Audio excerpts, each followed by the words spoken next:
Bom dia, sejam todos muito bem-vindos a esse culto que nós celebramos em nome de Deus, o Pai, o Filho e o Espírito Santo. Hoje, dia 3 de maio, já estamos em maio, vejam só como o tempo está passando rápido. Deus nos saúda nesse dia, nesse domingo, com a palavra que nós encontramos no Evangelho de João, capítulo 10, versículo 14, onde Jesus diz: Eu sou o bom pastor, conheço as minhas ovelhas e elas conhecem a mim. Deus sabe quem eu sou, essa é a verdade. Mesmo que eu não seja do rebanho de Jesus, mesmo que eu não seja ovelha de Jesus, Jesus me conhece. Jesus conhece aqueles que pertencem a Ele e Jesus conhece os rebeldes também. Ele me conhece. E que coisa boa saber que Ele me conhece. Ele sabe das minhas fraquezas, das minhas lutas, das minhas angústias, das minhas necessidades, dos meus medos, dos meus pecados. Ele sabe de todas as coisas. Ele me conhece. E como é bom poder conhecer a Ele também. E outra, Jesus diz: eu sou o bom pastor. Com isso ele faz um contraponto aos mercenários. Quem eram os mercenários? Mercenários eram aqueles que eram contratados para cuidar das ovelhas que não eram suas. Eram terceirizados, vamos dizer assim. E muitos desses mercenários, eles não cuidavam das ovelhas como era desejado pelo seu patrão. Eles estavam apenas preocupados com ganhar o seu salário. Se uma ovelha se perdesse ou algum animal devorasse uma ovelha, para ele isso pouca importância fazia. Esses eram os mercenários. Jesus diz: eu sou o bom pastor. Em outro momento ele vai dizer: eu sou o bom pastor que dá a vida pelas ovelhas. Jesus dá a vida por ti, por mim. Jesus é o bom pastor. Ele nos conhece. Por isso, com essa palavra tão maravilhosa, nós damos início a esse culto. Queremos, na sequência, ouvir uma canção com a Elisiane e a Érica, e na sequência, então, damos continuidade ao nosso tempo de culto. Vamos louvar o Senhor com o Salmo de número 96.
Legal, a gente quer agora ter o nosso momento de pregação, de reflexão na palavra. Eu quero te convidar a uma palavra de oração.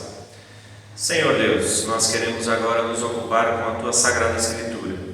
Pedimos-te, Senhor, que Tu nos fales ao coração, que Tu nos ensines, que Tu nos permitas, Senhor, te conhecer um pouquinho mais, conhecer a Tua vontade a partir da pregação da Tua palavra. Fica conosco, Senhor, e nos abençoa. No nome do Senhor Jesus é que nós oramos. Amém. Na semana passada, nós demos início então à nossa série de pregações, Revelações na Pandemia. E nós vimos então que a primeira revelação que a pandemia faz é nos mostrar que nós não mais sabemos viver em família. A quarentena revelou isso muito claramente, né?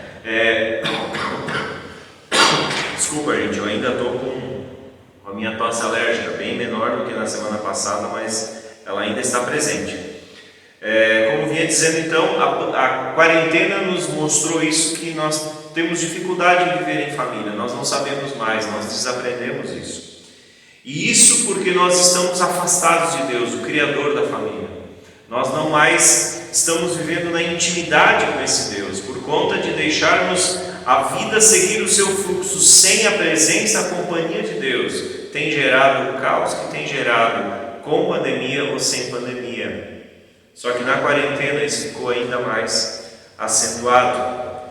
E à medida que nos reaproximamos de Deus, nós voltamos novamente a aprender o que significa viver em família. Essa foi então a síntese da pregação da semana passada sobre a primeira revelação que a pandemia nos traz, nos faz.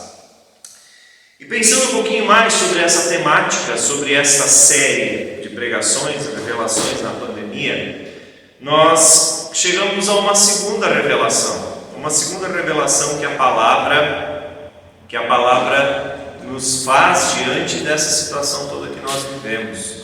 Mas para isso, eu quero te convidar a deixar a palavra de Deus falar ao nosso coração. A leitura bíblica desta pregação, desta mensagem, nós encontramos em 1 Timóteo, primeira carta do apóstolo Paulo a Timóteo, o capítulo 6, os versículos 6 a 10, que tu poderás então acompanhar a leitura. Diz assim: de fato, a piedade com contentamento é grande fonte de lucro, pois nada trouxemos para este mundo e dele nada podemos levar. Por isso, tendo o que comer e com o que nos vestir, estejamos satisfeitos. Os que querem ficar ricos caem em tentação, em armadilhas e em muitos desejos descontrolados e nocivos, que levam os homens a mergulharem na ruína e na destruição, pois o amor ao dinheiro é a raiz de todos os males. Algumas pessoas, por cobiçarem dinheiro, desviaram-se da fé e se atormentam com muitos sofrimentos. Queridos e amados do Senhor, o apóstolo Paulo está orientando seu filho na fé, Timóteo, jovem pastor na cidade de Éfeso. Ele está orientando e com a orientação que ele dá a esse jovem pastor, ele está também com isso ensinando a igreja de Éfeso que existem algumas coisas que são importantes, que existem algumas coisas que são fundamentais. A orientação aqui nesse texto que lemos é bastante objetiva, escrita há muito tempo, contudo de uma atualidade impressionante. Assim como hoje, também naquele tempo, as posses e o dinheiro ditavam o ritmo da vida. As posses e o dinheiro no tempo do jovem Timóteo lá em Éfeso ditavam o ritmo da vida, ditavam como as coisas aconteciam. Mas é interessante a gente perceber que nos últimos tempos aqui, na nossa realidade brasileira, realidade aqui de Santa Catarina, a gente viu também que as posses e o dinheiro ditaram o ritmo de algumas coisas. Por exemplo, nas últimas semanas nós vimos vários setores produtivos colocando pressão sobre o governador para que setores da economia voltassem a funcionar, voltassem a trabalhar diante do decreto de isolamento social. Nós vimos muitas pressões, e inclusive pressões do grupo chamado evangélicos, de pastores evangélicos. Eu confesso para vocês que eu me sinto envergonhado, porque o que está por trás disso não é apenas a preocupação com a pregação da palavra, eu digo isso com toda franqueza. Existem outros interesses por trás. Interessante a gente ver que, assim como no tempo de Timóteo lá em Éfeso, também hoje o dinheiro ditava as regras de muitos jogos. Basta a gente olhar os vergonhosos esquemas de corrupção nas construções dos hospitais de campanha que nós tivemos aí nas últimas semanas por conta da Covid. Impressionante, o mundo padecendo, pessoas morrendo, famílias passando situações difíceis e alguns se aproveitando disso para ganhar dinheiro. Máquinas que em tempos normais custavam um valor, agora estão custando o dobro e assim por diante. Esquemas de corrupção na construção de hospitais e assim por diante. Nós vimos também, nesses últimos dias, trabalhadores querendo voltar ao trabalho a todo custo. Não interessa se eu vou ficar doente lá na minha fábrica, eu preciso trabalhar, eu preciso voltar ao trabalho. Se é seguro ou não, isso não interessava para muitos.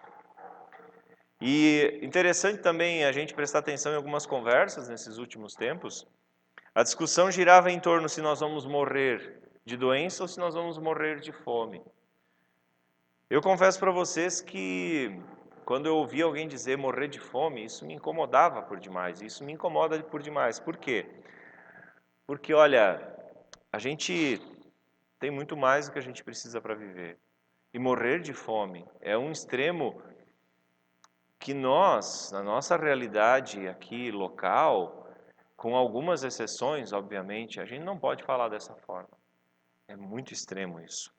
Mas eu quero dizer uma coisa também, antes que me acusem, talvez, de qualquer coisa, eu não sou empresário, eu não sou empregador. Por isso eu não quero desprezar essa questão. Eu penso que muitos empresários vão passar por grandes dificuldades e, de fato, terão que demitir pessoas. Mas, assim, eu quero sair dessa discussão e quero olhar para aquilo que está no pano de fundo de todo mundo, que não é só o empresário, não é só o trabalhador, mas no pano de fundo de todo mundo. A pandemia não é só uma gripezinha, como a gente ouviu um ilustre falar aí no nosso país. É uma questão muito séria, toda essa questão é muito séria, mas ela revela uma coisa muito importante, que Paulo mostrou para o seu filho na fé, o Timóteo, lá em Éfeso, há 2000 anos atrás, e que a palavra de Deus também revela para nós hoje. Nesses tempos de pandemia, a revelação que a palavra de Deus nos faz e que a própria pandemia traz consigo é o nosso apego às coisas materiais. O medo de pessoas não poderem voltar para o seu trabalho logo é o medo de ter que baixar o seu nível de vida. Essa é a questão que está por trás, é isso que está pegando. É isso que está pegando. Ah, pastor, mas isso é um discurso hipócrita. Talvez alguns estejam pensando. Talvez é um discurso hipócrita, pastor. Né? Alguns estejam pensando dessa forma. E com razão. É um discurso hipócrita. Mas eu quero te dizer que nós temos, acima das questões materiais, um Deus que cuida de nós. E essa é a questão importante. Esse é o detalhe importante. Talvez alguns digam assim, mas pastor, tu não precisas de dinheiro para viver? Preciso. Tu não quer ter uma casa boa? É claro que eu quero ter uma casa boa. Tu não quer um carro bom? É claro que eu quero um carro bom. Tu não quer uma vida com conforto? É claro que eu quero. Todos nós queremos e é legítimo ter esse desejo. Não há nada de errado nisso. Não há absolutamente nada de errado nisso. Agora, o medo todo com a paralisação por conta da pandemia, o medo todo está justamente em a gente daqui a pouco não poder mais ter o conforto que a gente tem, a gente não poder mais ter a casa bonita e ostentar um jardim maravilhoso, porque não tem mais dinheiro para o jardineiro, porque a gente daqui a pouco vai ter que baixar o padrão de vida, de sair comer todo final de semana fora e vai ter que começar a fazer comida em casa, porque o dinheiro está curto. Esse é o cerne dessa questão toda. E a pandemia revela isso de maneira muito clara. Eu vejo isso muito claramente. A discussão aqui não é sobre se vamos morrer de fome ou não. A discussão aqui é, eu vou ter que abrir mão do meu conforto. Eu vou ter que abrir mão daquilo que eu gosto. E não há nada de errado em a gente gostar de ter uma vida confortável. Não há nada de errado nisso. O problema é quando a vida se resume a isso. O detalhe é que, mesmo sem conforto, mesmo sem o dinheiro que a gente tinha, mesmo sem poder trocar de carro a cada ano ou a cada 2 anos, mesmo sem poder pintar a casa todo ano, mesmo sem poder viajar, que é o Deus moderno do nosso tempo, né? É viajar. As pessoas querem viajar, as pessoas não querem se contentar em ir para a praia, elas precisam viajar. Ok, não há nada de errado nisso, mas quando a gente daqui a pouco está sob a ameaça de perder essas coisas, aí a gente começa a perceber o quanto essas coisas roubaram o nosso coração. O nosso coração é capturado facilmente pela falsa ideia de que aquilo que o dinheiro consegue me dar é que me define como alguém feliz ou não. E aí está um grande perigo. E aí a fala do apóstolo Paulo para o seu filho na fé, Timóteo, é uma fala muito valiosa também para os nossos dias. A pandemia revela a nossa idolatria. No tempo do apóstolo Paulo, quando ele escreve essa carta para o Timóteo, muitas pessoas também estavam adorando deuses errados e mesmo assim estavam na igreja. Estavam lá na igreja em Éfeso. E o apóstolo Paulo diz: olha, meus queridos, a piedade, ela quer um pouquinho menos, ou melhor dizendo, ela quer algo diferente do que apenas bem-estar. A piedade quer realmente um coração preso e alicerçado em Jesus. Se a vida ela é percebida apenas na fartura que eu tenho, se a vida é percebida apenas no conforto, no bom emprego, então, o que será da minha vida quando tudo isso ruir? Quantas são as histórias de pessoas que já foram muito bem de vida, um dia já foram ricas, quem sabe, e hoje estão aí passando situações difíceis. Se a vida se resume a isso, se é isso que faz a vida valer a pena, se são as coisas que eu tenho que fazem a vida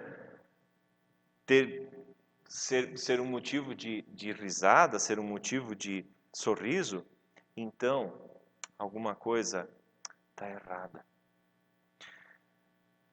Nós estamos vivendo o colapso da economia por conta de um microscópico vírus.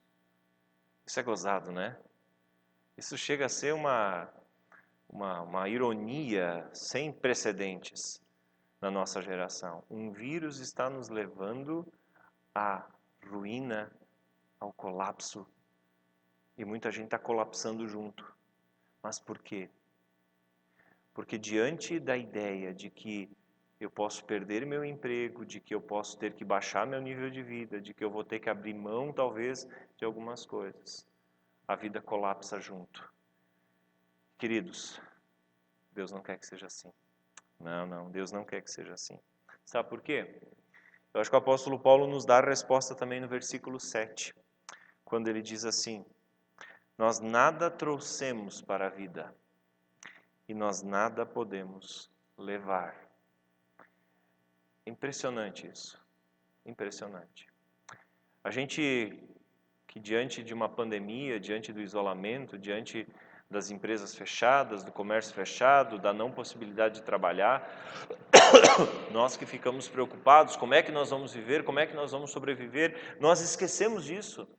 Nós não trazemos nada para a vida e nós não levamos nada da vida.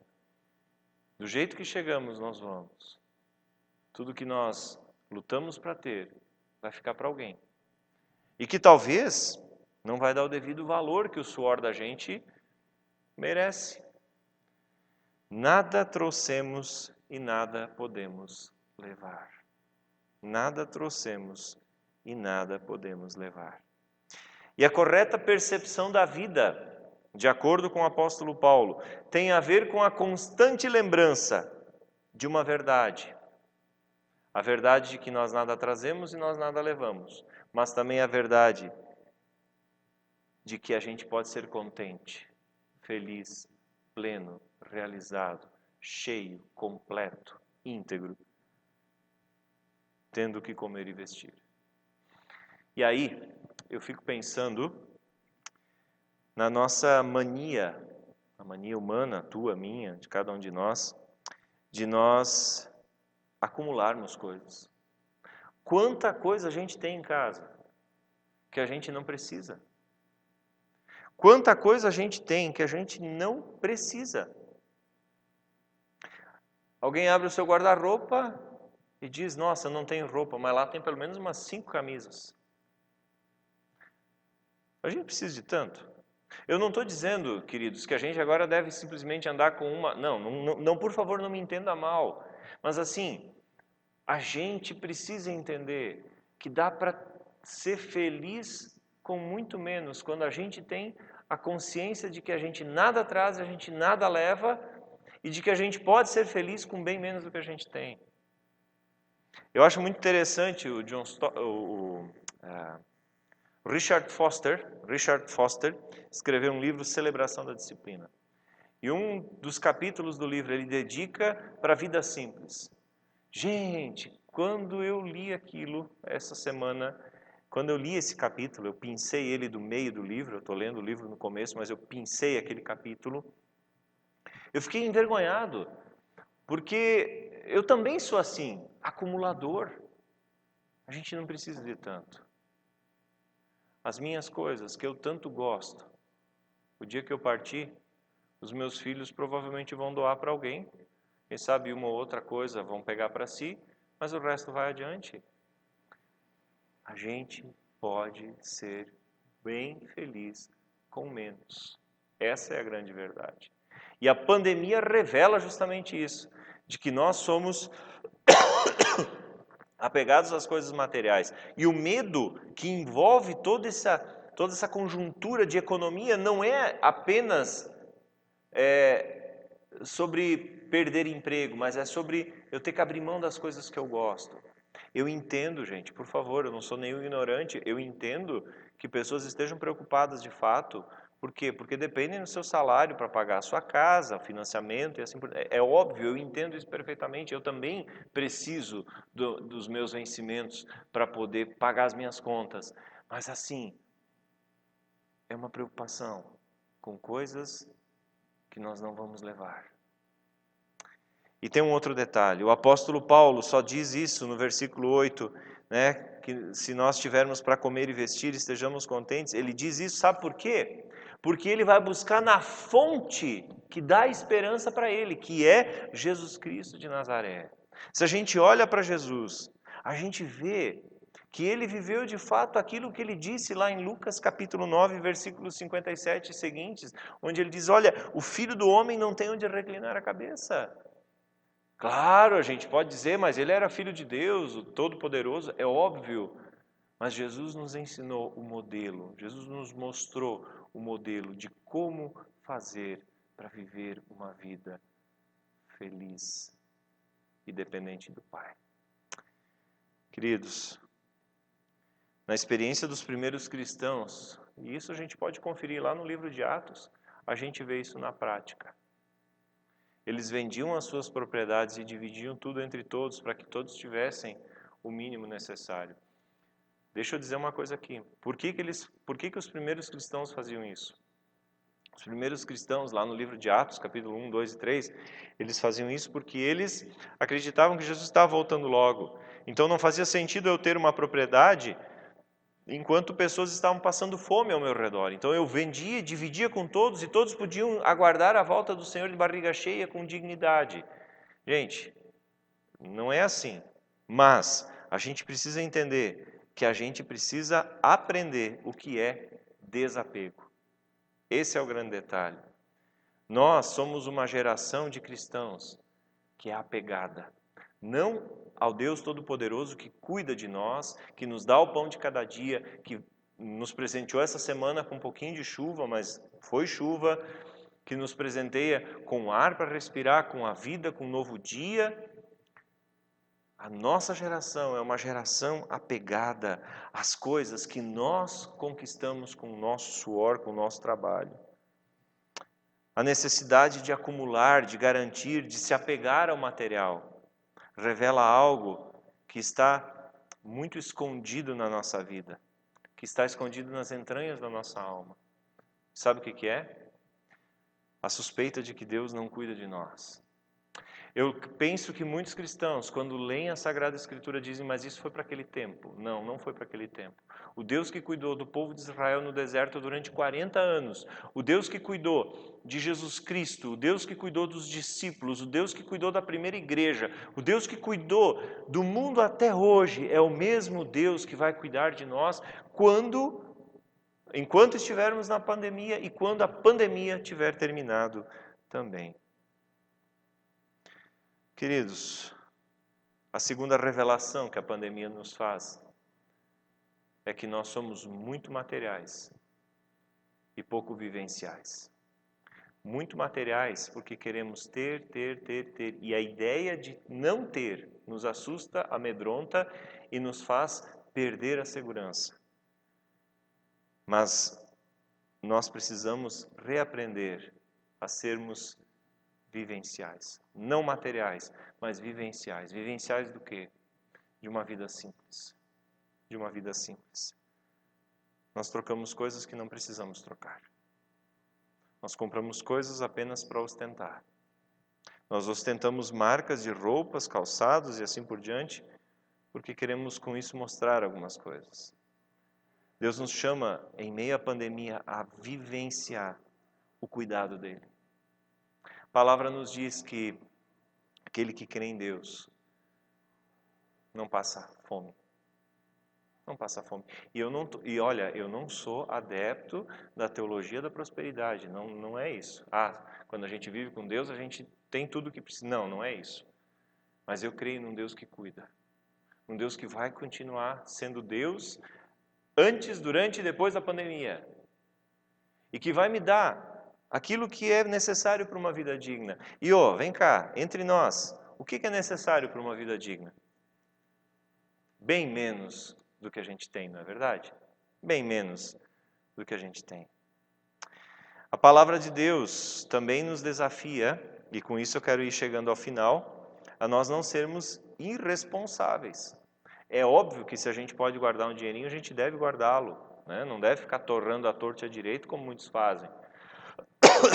Mas a gente tem que entender que não depende apenas do nosso esforço, mas sim do cuidado de Deus. E o apóstolo Paulo nos faz um importante alerta no versículo 10 desse texto de 1 Timóteo capítulo 6, quando ele diz assim, o amor ao dinheiro é a raiz de todos os males. Algumas pessoas, por cobiçarem o dinheiro, desviaram-se da fé e se atormentaram com muitos sofrimentos. O apóstolo Paulo está dizendo, olha, muita materialidade escraviza. Por quê?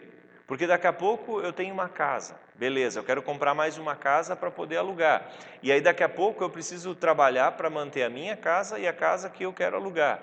E daqui a pouco a casa não está alugada, ela não se paga, eu vou ter que trabalhar mais para poder pagar a manutenção daquela casa. E aí daqui a pouco nós temos um carro, mas um carrão desse para ficar batendo por aí nas estradas ruins, não, vamos comprar um segundo carro para usar no dia a dia no trabalho. E aí daqui a pouco eu tenho que trabalhar mais para manter esses dois carros.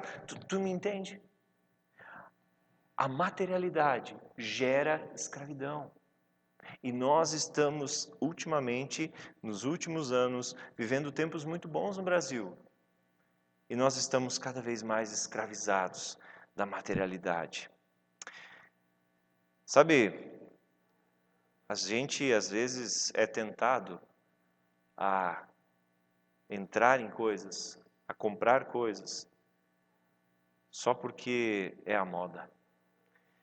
E com isso a gente se afunda, porque daí a gente sai com o produto e mais um carnê dessa grossura, e aí daqui a pouco a gente está preocupadíssimo. Por quê? Porque se eu perder o emprego, eu não tenho reserva e eu tenho um monte de dívida. Queridos, Deus nos chama a não sermos escravos do trabalho, a não sermos escravos das coisas que temos, a não sermos escravos das materialidades. Mas Ele nos chama a termos confiança nele, desprendimento de crer, de saber que hoje Deus cuidou de mim, amanhã Ele vai continuar cuidando de mim, porque Ele é o mesmo Deus ontem, hoje e o será para sempre. Por isso, se tu está te descabelando, meu querido, pensando o que vai ser daqui por diante, relaxa, tranquiliza, Fica em paz, porque esse mesmo Deus, que era Deus antes da pandemia, é o Deus que vai estar conosco no pós-pandemia. Queridos, a pandemia faz uma segunda revelação sobre nós. A nossa avareza, a nossa ganância e pior, a nossa falta de fé no cuidado de Deus e, por consequência, a nossa idolatria. E eu quero encerrar dizendo, se nós convidarmos Deus para fazer parte da nossa vida financeira, familiar e da vida financeira da minha empresa, eu não tenho garantias de que a minha vida financeira na família ou na empresa vai ser um mar de rosas. Não, eu não tenho essa garantia. Deus não nos garante isso. Mas eu tenho a garantia de que Deus vai cuidar. De que Deus vai cuidar. De que Deus vai estar comigo. E por isso, eu quero lembrar todos os dias que nós nada trazemos. Eu não trouxe nada quando eu nasci. Tudo que eu trouxe ainda me foi tirado, que é o cordão umbilical, me foi tirado. E assim como eu não trago nada, eu não vou levar nada. E entre o meu nascimento e a minha morte, eu quero crer que Deus vai cuidar de mim, me dando o suficiente para uma vida digna, com ou sem pandemia. Senhor, eu quero crer, me ajuda a crer. E tu podes crer e experimentar esse cuidado também na tua vida. Amém. Nós queremos ouvir uma segunda canção com a Elisiane e na sequência, então, o encerramento do nosso culto.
Legal, você ouviu aí mais uma canção com a Elisiane e a Érica. Que bom louvar ao Senhor, que bom poder estar também online na presença e em comunhão com Deus. Quero te convidar para na semana que vem, 9h30 da manhã, continuar a refletir sobre a nossa a nossa série de pregações, né, Revelações na Pandemia. Que Deus te ajude, que Deus te abençoe. Lembrando de uma coisa importante, se tu puder, fica em casa, usa máscara, por favor, usa máscara, cuida, não dá a mão para as pessoas, cumprimenta de longe. Infelizmente, nós somos um povo que é caloroso, mas infelizmente nós precisamos viver assim, né? Sem muito contato, sem muita proximidade, com o objetivo também de diminuir a circulação desse vírus. Então, fica em casa, cuida, usa máscara e eu desejo que tu tenhas uma abençoada semana. Eu te convido ainda a uma palavra de oração. Senhor Deus, nós queremos te louvar, te bendizer, queremos engrandecer o teu nome, porque tu és Deus antes, durante e depois da pandemia. Certamente não é a primeira pandemia que o mundo vive e não será a última. Pai querido, nós queremos diante de ti confessar que nós muitas vezes somos bastante materialistas. Nós nos preocupamos demais em ter, quando na verdade precisamos lembrar que nada trazemos e nada levamos. Tudo fica. Senhor, ajuda-nos a crer que tu vais cuidar de nós, nos dando o alimento necessário, a dignidade de uma vida, Senhor, onde a gente vai poder ter o que comer e vestir. Senhor Deus, essa palavra tão objetiva do apóstolo Paulo para seu filho na fé, Timóteo, quer ser para nós também uma palavra, Senhor, de orientação, uma palavra, Senhor, de desafio. Desafia-nos, Senhor, a não sermos tão materialistas, mas muito mais vivencialistas. Que nós não nos apeguemos às coisas, mas nos apeguemos, Senhor, a uma vida contigo, onde a gente experimenta o teu cuidado, a tua presença, onde a gente experimenta, Senhor, o teu olhar sobre nós. Pai, por tu seres um Deus que cuida de nós, nós também queremos continuar clamando pela diminuição dessa pandemia, Senhor, que esse vírus pare de circular e que as pessoas também tenham consciência que isso, em grande medida, depende, Senhor, da gente, dos cuidados que a gente toma. Senhor Deus, nós também estamos vivendo em Santa Catarina ainda um surto, Senhor, de dengue. Tu sabes, Senhor, que Joinville está com uma situação bastante complicada, além do corona ainda tem dengue. Tem misericórdia disso, Senhor, olha por isso, por esse povo querido, e faz-nos ter a consciência que isso também ainda depende do nosso cuidado. Pai querido, nós também ainda queremos orar pela estiagem, pela seca que temos vivido aqui no sul do Brasil.